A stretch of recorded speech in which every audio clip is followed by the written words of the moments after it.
ஒரு நாள் ஒரு சிறுவன் அவங்க அப்பா கிட்ட, அப்பா, என் வாழ்க்கையோட மதிப்பு என்ன அப்படின்னு கேட்குறான்.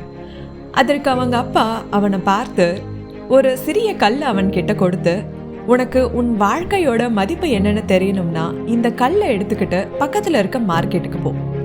யாராவது இந்த கல்லோட விலையை கேட்டாங்கன்னா எதுவுமே பேசாத, உன்னோட 2 விரல்களை மட்டும் உயர்த்தி காட்டு அப்படின்னு சொல்றாரு. அந்த சிறுவனும் சரி அப்பா சொல்றாரு அப்படின்னு அந்த கல்லை எடுத்துட்டு மார்க்கெட்டுக்கு போறான். அங்க போனதுமே அந்த சிறுவனுக்கு ஒரே ஆச்சரியம். ஏன்னா ஒரு பெண் இந்த கல்லை வாங்குவதற்காக அவன்கிட்ட இதோட விலை என்ன அப்படின்னு கேக்குறாங்க.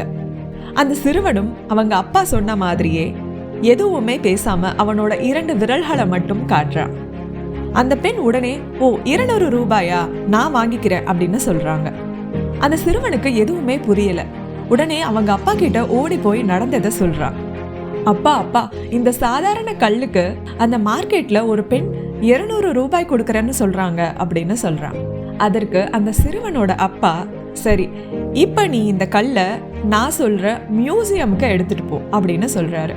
அங்கேயும் யாராவது இந்த கல்லோட விலையை கேட்டாங்கன்னா நீ எதுவுமே பேசக்கூடாது, உன்னோட 2 விரல்களை மட்டும் உயர்த்தி காட்டு அப்படின்னு சொல்றாரு. அந்த சிறுவனும் ஒருவித குழப்பத்திலேயே இந்த கல்லை எடுத்துட்டு மியூசியமுக்கு போறான். அங்க ஒரு பெரியவர் அவன் கிட்ட வந்து, தம்பி இந்த கல்லோட விலை என்ன அப்படின்னு கேக்குறாரு. அதற்கு அந்த சிறுவனும் எதுவுமே பேசாம தன்னோட 2 விரல்களை மட்டும் உயர்த்தி காட்டுறான். அந்த பெரியவர் 20,000 ரூபாய் தானா, பரவாயில்ல நான் வாங்கிக்கிறேன், எனக்கு கொடு அப்படின்னு சொல்றாரு. அந்த சிறுவனுக்கு ஒரே ஆச்சரியம், சந்தோஷம். மறுபடியும் அவங்க அப்பா கிட்ட கால் தெறிக்க ஓடி போய் நடந்ததையெல்லாம் சொல்றான். அப்பா அப்பா, இந்த கல்லுக்கு ஒரு பெரியவர் 20,000 ரூபாய் கொடுக்கறேன்னு சொல்றாரு, நான் அவர்கிட்ட இந்த கல்லை கொடுத்துட்டுமா, நமக்கு 20,000 ரூபாய் கிடைக்கும்ல அப்படின்னு சொல்றான். அதற்கு அந்த சிறுவனோட அப்பா நிதானமா, இருப்பா, நீ இன்னொரு இடத்துக்கு இந்த கல்லை எடுத்துட்டு போகணும்னு சொல்றாரு. இப்ப நீ இந்த கல்லை ஒரு விலை மதிப்பற்ற கற்களை எல்லாம் விற்கும் கடைக்கு எடுத்துட்டு போ அப்படின்னு சொல்றாரு. மறுபடியும் இதோட விலை என்னன்னு யாராவது கேட்டாங்கன்னா உன்னுடைய 2 விரல்களை மட்டும் காட்டணும் அப்படின்னு சொல்றாரு.